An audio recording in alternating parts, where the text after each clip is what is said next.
These are the Shun Shiranami Exclusive Series that we now have at Cutlery and More. Now, the dual-core blade may look very familiar to some of you, but this is a very different knife than Shun's original dual-core line, as well as our other exclusive line that includes the dual-core blade. The combination of the blade, the incredibly rounded and beautifully sloped bolster, the burlap micarta handle, the stainless steel end cap, the overall feel and full body grip of this handle, everything combined makes the Shiranami knives incredibly unique to the others in the Shun lineup. The knives in the Shun Shiranami series include an 8-inch chef's knife, a 7-inch Santoku, 6.5-inch Nakiri, 6.5-inch master utility, and a 4-inch paring knife. Now, as I mentioned, the Shiranami series includes Shun's dual-core blade. But the thing that separates us from the traditional dual-core line of Shun, which focus primarily on more traditional Japanese knives, is that we focused on some of the more popular knife styles here in the United States to fill in the gaps and offer more of a variety to some of the dual-core lovers that are out there. Let's dive into all the details of these beautiful knives, starting with the construction of the blade. Dual core refers to the 71 layers of alternating VG10 and VG2 stainless steel that extend all the way from the tip to the bolster and from the spine to the edge of the knife.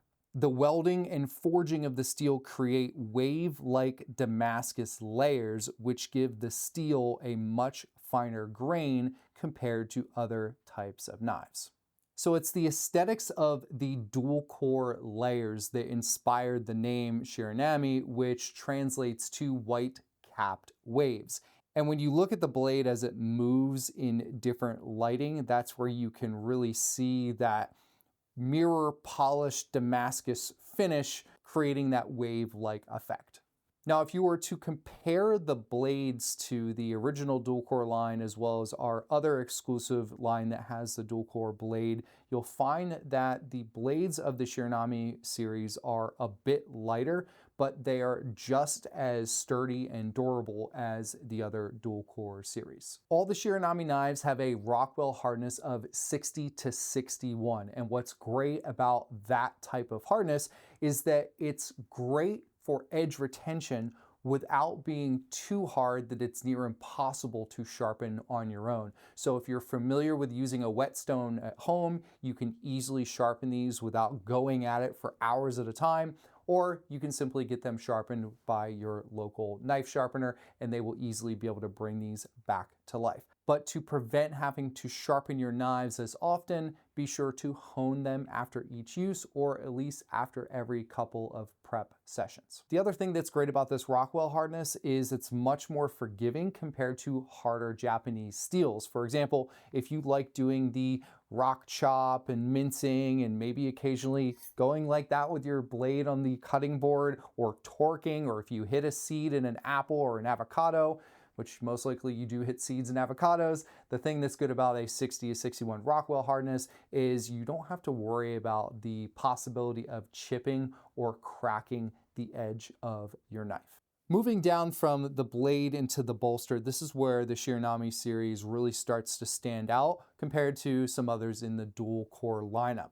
The bolster has this beautiful soft slope to it, and even on the paring knife, it's relatively tall or wide in the sense of this direction. So you've just got this amazing feel when you're in the pinch grip. That bolster also helps provide balance to the blade itself. Now, moving down, there is a white inlay right between the bolster and this turquoise, teal, hunter green, depending on the lighting that you're in, burlap linen micarta handle, which is a engineered material that is incredibly durable. It's not going to warp or, change shape if it's left in the sink for a little bit of time. It's a phenomenal material that will last forever.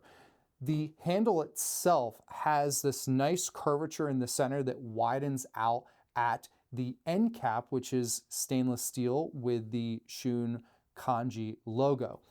All things combined here in the handle and the bolster just make this an incredibly comfortable, full-bodied knife with a stellar and super sharp Japanese blade. It's just an amazing combination of features. In the sense of balance at the bolster, this is more of a handle-heavy feel. So if you're accustomed to working with more German-style knives, Western-style knives, this will feel like home, but you get that amazing benefit of having this super fine Japanese steel and sharp edge. Okay, let's break down each of these knives individually. The chef's knife, like I said, is 8 inches. As you can see, the tip is relatively centered to the heel and the spine of the knife, giving it a really nice belly at the tip here. And what that does is it gives the knife a really nice flow when you're doing that European style rock chop cutting technique. At the same time, if you really like doing the tap chop, say for an onion or something that's a bit bigger, you've got a decent amount of space here in the bottom half of the blade to make good contact with your cutting board. The tip has a really nice point to it, so you can also get some really intricate knife cuts done. You could fillet a fish with this. You could do a Paisan pepper. There's a lot you can do with this type of nimble, delicate, but also decently sized chef's knife. Now the Santoku knife is similar to the chef's. It's got a good enough curvature at the tip that you can do the European style rock chop or mincing without gouging the tip of the knife into the cutting board, which happens with some Santoku knives that have a much straighter edge to them. So the Santoku knife is one of the most popular knives ever made, especially here in the United States. And this one just all around functional. It looks great. It's just a good Santoku knife.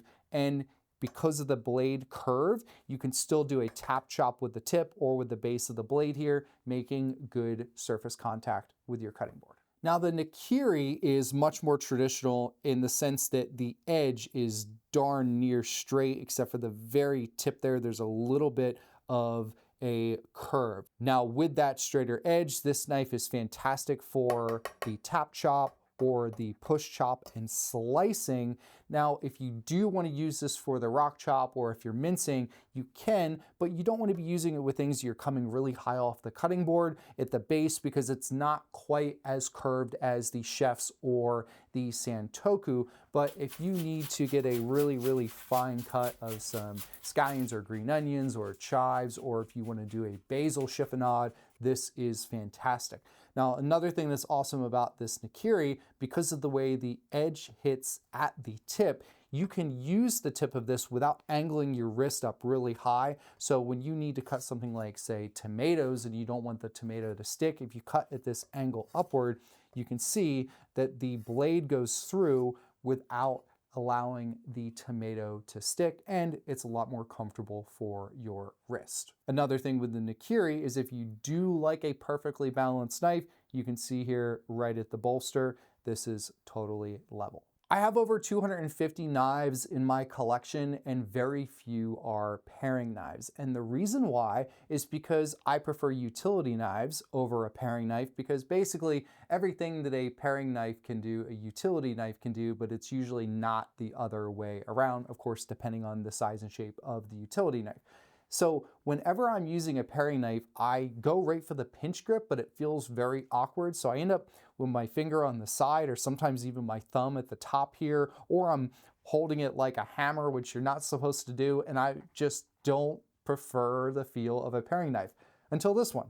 The curvature and the size of the bolster going into the blade make holding this paring knife incredibly natural and comfortable. So I can use this similar to a utility blade, but it's a little bit shorter. And then of course I can pull the blade towards me for other techniques as well, but there's just something about this bolster, as well as the full-bodied handle, which you can see is basically larger than the edge of the knife itself. This is just a really great feeling paring knife. All considering, I'll use it.